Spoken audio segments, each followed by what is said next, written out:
भाई साहब दो पड़ोसी दोस्त थे, मतलब एक ही पड़ोस में रहते थे और दो दोस्त थे।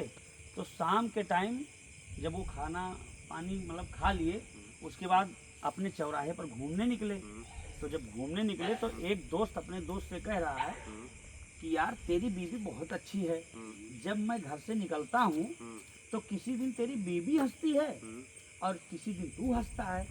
कि तुम लोगों का बहुत अच्छा बनता है यार, कहीं किसी दिन तेरी बीवी हंसती है, किसी दिन तू हंसता है। क्या करते हो तुम लोग, कैसे भाईचारा मतलब बन रहा है। तो वो बताने लगा, भाई साहब जानना चाहते हो इसका राज। कहता हाँ भाई जानना चाहते हैं, क्योंकि मेरी बीवी से मेरा बनता ही नहीं है, रोज झगड़ा करती है।